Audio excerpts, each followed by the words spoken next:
কসবা কাণ্ডের পর টিএমসিপির ছাত্রনেতাদের বিরুদ্ধে এবার বিস্ফোরক। একদা টিএমসিপি নেত্রী রাজন্না হালদার, এআই দিয়ে বানানো আমার অশ্লীল ছবি ছড়িয়ে দেওয়া হচ্ছে। অশ্লীল ছবি ছড়ানো নিয়ে দলকে জানিয়েছি, দল বললে প্রশাসনকে জানাবো। টিএমসিপির ছাত্র নেতারাই পাঠাচ্ছে একে অপরকে, বিস্ফোরক অভিযোগ করেছেন সাসপেন্ডেড টিএমসিপি নেত্রী রাজন্না হালদার। আমাদের প্রতিনিধি কৃষ্ণেন্দু অধিকারীকে আর কি জানিয়েছেন দেখুন। রাজন্না একাধিক মেয়ে তারা প্রকাশ্যে এখন মুখ খুলছে যে মনোজিৎ মিশ্র, যারাই কীর্তিমান মনোজিৎ মিশ্রের ঘটনা সেরকম যে অতীতেও ঘটেছে এবং তাদের সঙ্গেও ঘটেছে এমন কথাও প্রকাশ্যে আসছে। এই যে অভিযোগের কথা তুমি বলছো, এটা তো সত্যি যে ওর সঙ্গে এরকম ঘটনার ওর ম্যালিশিয়াস অ্যাক্টিভিটির যুক্ত রয়েছে। এটা তো আজকে অস্বীকার করার জায়গায় আমরা নেই, আমরা তো দেখেই এসছি। এবং ও নিজের, আমি এটা দেখেওছি বিভিন্ন জায়গায়, দেখলাম এই মুহূর্তে ও নিজের প্রেমিকার সঙ্গে অন্তরঙ্গ মুহূর্তে ভিডিও নিজে ছড়িয়ে দিয়েছে। তার মানে সে কতটা নোংরা, জঘন্য, হীন মানসিকতার হতে পারে। তো আজকে যদি আমরা দায়ে অস্বীকার করি, মানে আমরা আমাদের কথা বলছি, তাহলে সেটা তো হয় না। এটা তো আমরাই এইরকম দাদাদেরকে কোথাও না কোথাও গিয়ে সঞ্জীবনী জুগিয়েছি। চিনতেন মনোজিৎ মিশ্রকে? মুখ চিনতাম, অস্বীকার করার তো জায়গা নেই। কারণ দক্ষিণ কলকাতায় বিভিন্ন অনুষ্ঠানে আমি গিয়েছি, দেখেছি এবং তার সঙ্গে কথাবার্তাও হয়েছে অনুষ্ঠানে। আর দ্বিতীয় যে ভাবনায় আমি ওকে চিনতাম সেটা হচ্ছে লিগ্যাল অ্যাক্টিভিটি, যেটার সঙ্গে প্রান্তিক যুক্ত ছিল। তো প্রান্তিকের সঙ্গে আমার অ্যাসোসিয়েশন যেহেতু ছিল, সেই সূত্রে আমি ওকে চিনতাম। এর বাইরে ও আমাকে যে কোনোদিন বলেছে যে তোমাকে এই কাজটা করে দিতে হবে, বা আমি কোনো সখ্যতা আলাদা করে ওর সঙ্গে দেখিয়েছি, এরকম নয়। মানে কোনো কথা হয়েছে কিনা আজ অব্দি সেরকম কথা আমার মনে হয় না হয়েছে ওর সঙ্গে। 2019 সাল থেকে সক্রিয়ভাবে তৃণমূল করছি। যারা করছে অনেকদিন আগে থেকে, তারা জানতো না। আমি যদি এই ঘটনাগুলো টুকরো টুকরো টুকরো টুকরো শুনে জানতে পারি, তারা জানতো না এটা হতে পারে। আমার একটা প্রশ্ন, তাহলে পদক্ষেপ হলো না কেন?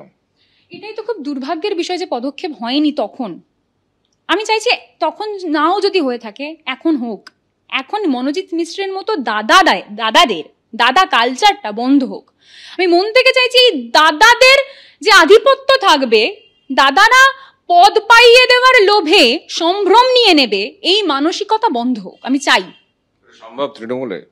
আমি আশা রাখছি কেন বলবো, আমি হাত জোর করে অনুরোধ করছি আমাদের নেত্রী এবং অভিষেক বন্দ্যোপাধ্যায়ের কাছে, যে আমি চাই এই সময়টা আত্মশুদ্ধির জায়গা, এবং আমি চাই তারা এরকম পদক্ষেপ নিক যেখানে মনোজিৎ মিশ্রের মতো দাদারা যেন আর মাথা তুলে না দাঁড়াতে পারে।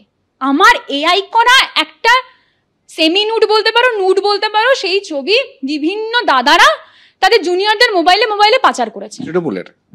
তৃণমূলের কিন্তু এই দাদাদের কোনো দল হতে পারে আমি এটা বিশ্বাস করি না, তবুও বলছি তৃণমূলের। এখনো করছে বা এখন করছে, রাদার এখনো করছে। আমার কাছে রিসেন্টলি আমার শুভাকাঙ্ক্ষী কয়েকজন তারা আমাকে পাঠিয়ে বলছে এখনো এই জিনিসটা কিন্তু কন্টিনিউয়াস প্রসেসে চলছে। দলকে জানিয়েছেন? আমি 2 দিন আগে দলকে জানানো হয়েছে বিষয়টা, এবং দল সম্পূর্ণ বিষয়টা জানিয়েছেন যে এরকম একটা ছবি, সেই ছবি বিভিন্ন জায়গায় বিভিন্ন জুনিয়রদের মধ্যে ছড়িয়ে দিচ্ছে, এবং ছড়িয়ে দিয়ে বলছে দেখ কেমন লাগে, দেখ তোদের নেত্রী, তোদের উঠতি নেত্রী। প্রশাসনের দ্বারস্থ হননি? আমার যখন এই সময় সেটা আবার পুনরায় ভাইরাল হয়েছে, আমি সেটা দলকে জানিয়েছি, প্রশাসনকে জানাইনি। কারণ প্রশাসনকে যদি আমি জানাই, দেখুন আমি দল বিরোধী নই, আমি দলকে ভালোবেসে দলটা করেছি। আমি যদি প্রশাসনকে জানাই, তাহলে যাদের নাম আসবে তারাও কিন্তু তৃণমূল কংগ্রেস। তাই আমি দলকে আগে জানিয়েছি।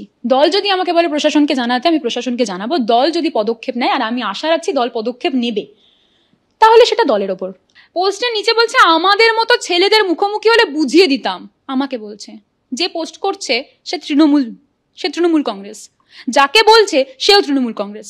বলছি যারা এটা ভাইরাল করছে বা যাদের মারফত আপনি জানতে পাচ্ছেন, তারা কি তৃণমূল ছাত্র পরিষদের শীর্ষ নেতৃত্ব বলাটা তো ভুল হবে। তারা তৃণমূল ছাত্র পরিষদের কোনো না কোনো জায়গার দায়িত্বের নেতৃত্ব, একটা এলাকার নেতা, একটা কলেজের নেতা, এলাকা নয় কলেজের নেতা, তারা একটা কলেজের নেতা। এই যে নুড ছবি বলছেন এআই দিয়ে তৈরি আপনার, সেই ছবি কি মনোজিৎ মিশ্র পর্যন্ত গেছে? যে তার নিজের প্রেমিকার অন্তরঙ্গ মুহূর্তের ভিডিও আরো 5টা মানুষকে নিজে পাঠাতে পারে, তো তার কাছে এইরকম ছবি গেলে সে পৈশাচিক উল্লাস পাবে না, পৈশাচিক আনন্দ পাবে না, এটা তো অস্বীকার করার জায়গায় নেই। থাকতেও পারে, সেটা তো পুলিশ বিচার করবে, পুলিশের কাছে বা ফরেন্সিক টিমের কাছে রয়েছে ওর ফোন, সেটা তো তাদের ব্যাপার। আমি তদন্তকে প্রভাবিত করার মতো কোনো কথা বা মন্তব্য আশা রাখছি করবো না। আমরা কথা বললাম রাজন্যা হালদারের সঙ্গে। রাজন্যা হালদার, তার একটা ছবি, তার একটা এআই দিয়ে তৈরি নুট ছবি, সেই ছবি তৃণমূল ছাত্র পরিষদের অন্দরে ঘুরে বেড়াচ্ছে মোবাইল থেকে মোবাইলে, এবং গোটা বিষয়ে তিনি দলের হস্তক্ষেপ চেয়েছেন। দু একদিন আগেই দলের কাছে গোটা বিষয়টা জানিয়েছেন, দরবার করেছেন। এখন প্রশ্ন উঠছে, দলের মধ্যেই একজন দলেরই মেয়ে যদি এই অভিযোগ করে, তাহলে দলের বক্তব্য কি? ক্যামেরায় সুবীর রায়ের সঙ্গে কৃষ্ণেন্দু অধিকারী, এবিপি আনন্দ, কলকাতা।